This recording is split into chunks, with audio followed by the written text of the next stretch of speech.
Yeah, it's nearly finished, this bike.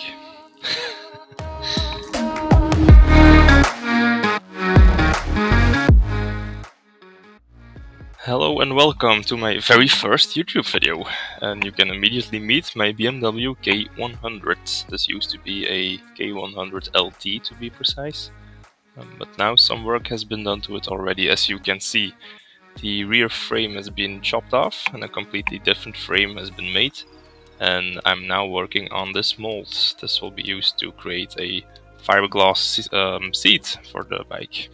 So that's going to be the main focus of this episode today.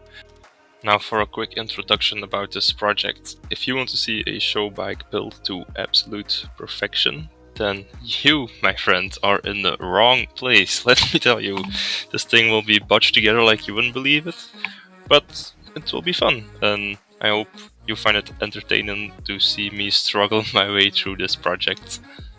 Let's go. Here are some of the tips I found out the hard way.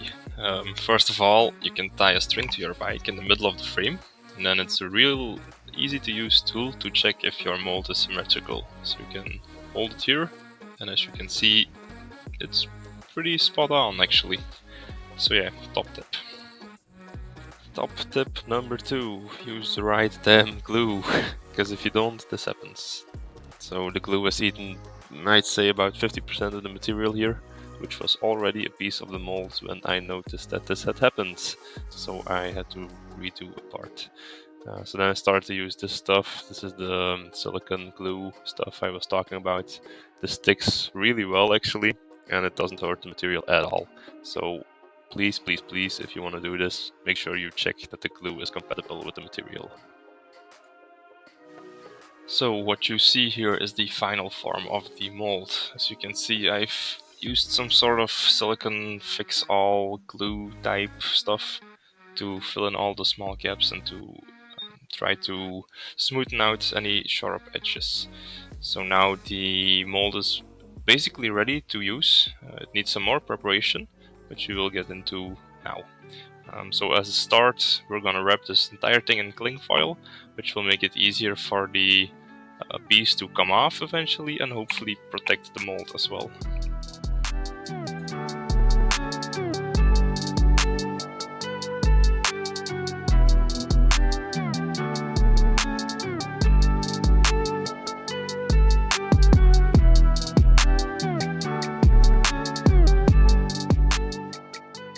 Okay, I got the bike all wrapped up now, so it's time for the next step, which is to put some wax on there. Just some grease actually, to help release the fiberglass from the mold eventually. So hopefully we can get the mold out in one piece and we might be able to salvage it so we can reuse it if necessary in the future.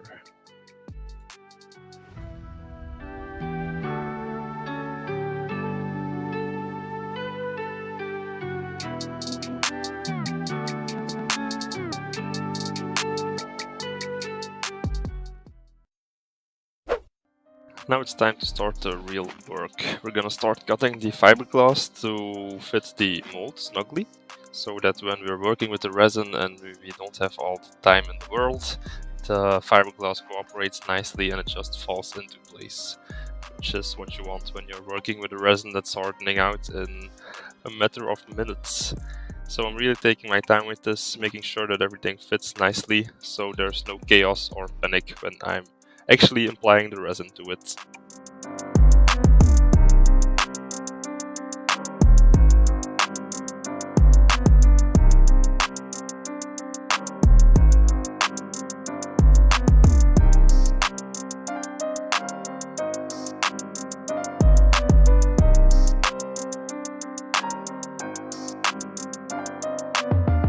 So this is one of the finished layers. I ended up using 5 in total, and I made sure that the cuts made in the fiberglass never aligned with each other to maintain the full strength of the fiberglass piece. If you're gonna do this, make sure to wear gloves though, because these fibers stick in your skin and do all kinds of nasty stuff to your skin. Next up, mixing the resin and then applying it.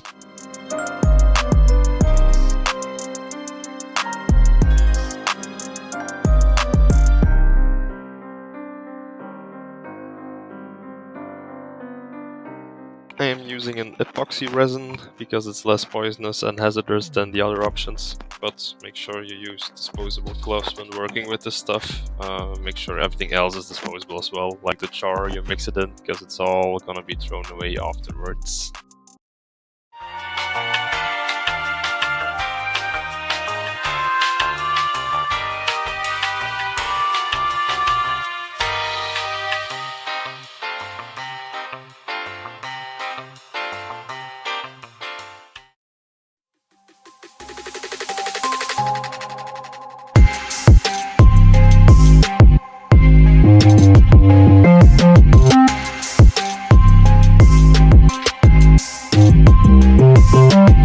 Okay, this really doesn't deserve this edit.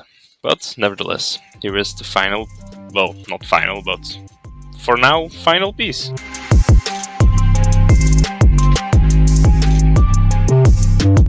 Now here you can see the two steel pieces inside of it. Now I didn't know this at the time, but I later found out that it's stainless steel, so it's hard as nails, and I need to drill through it. So yeah, that's gonna be fun.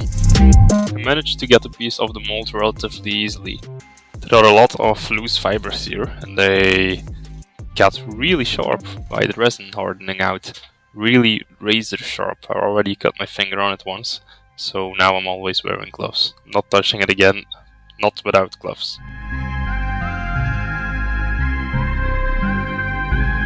And here it is, a sneak peek at the final product. Now this is just roughly shaped, but you get the idea. Nice sleek seat, which is hopefully gonna fit the exterior of the bike.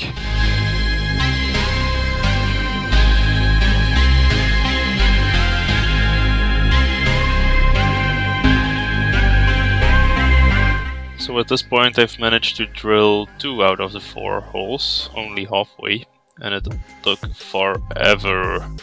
I think that's enough of fiberglass work for a bit, and also enough of this dusty cellar. So let's go to a place a bit more nice. Just like that, we are in my beautiful backyard, where there is a starter motor dangling underneath a cardboard box. Yeah, it's ghetto, but it works, so why the hell not? This will be painted black along with some other bits and bobs. The starter motor is ready to get painted. It's all masked up with tape. And of course, to paint you need a mask. Now, this is not the apocalypse, but it's the only mask I have, so it's the mask I'll use. Yes, it's overkill, but it will do the job just fine.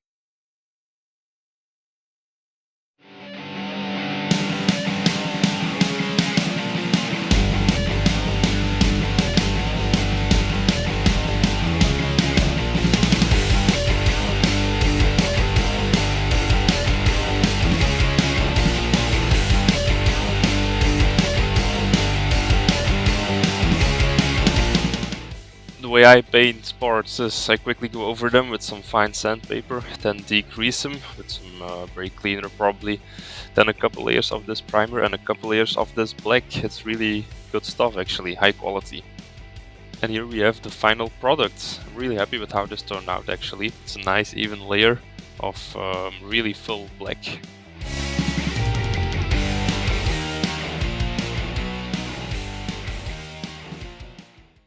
Along with the other parts, I also painted these front fork parts.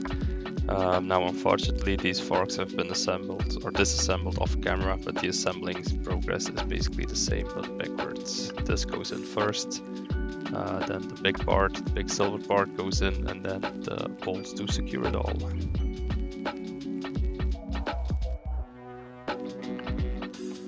And just like that, the parts are in. The bolt with the little copper washer is in there, and here we have some new seals ready to go in, along with the fork oil you see right here. Now one of the seals on these forks were shot, but if you are gonna disassemble them and assemble them again, just buy new seals, it's worth it. So now we're gonna put seals in and then fill them up with oil. You can just put the seals over the forks until you reach this point, and then they need some more force, some more convincing. So take something soft like just a piece of wood Okay, just put it on the edge and slowly nudge them in. Now do it evenly across the entire surface of the seal and just bit by bit work them in. Don't rush it because you can damage the seals. So let's do that first on the world's messiest workbench. Okay, I got the seals in up to this point. Now we need to push them in just a little bit further, and to do so we're gonna put the old seal on top, just to give us the distance we need to push the new seal in further. The process is just the same, tap it in slightly, take your time, and then put this locking ring on top of it. With some research you can find a suitable oil for your bike. I picked this one, great oil, but it smells like dead fish. Anyway, it's important that you measure the right quantity of oil, so in a cup, or you can weigh it or do whatever, and then just pour it in here up top, fills it up. Yeah, that's it basically. This is the finished product. Now I'm afraid I have to redo at least one of these, because one feels like it's damping quite a lot and the other feels like a pogo stick. So something is not quite right, I think. Quantities of oil are correct, I double checked these. So I'll have to find it somewhere else. With that, we have come to the end of the first episode. I know it's rough, but I hope you enjoyed it nevertheless. It's all new to me, so please, please, please leave your feedback. That's very important and much appreciated. Thank you very much, and I hope to see you again.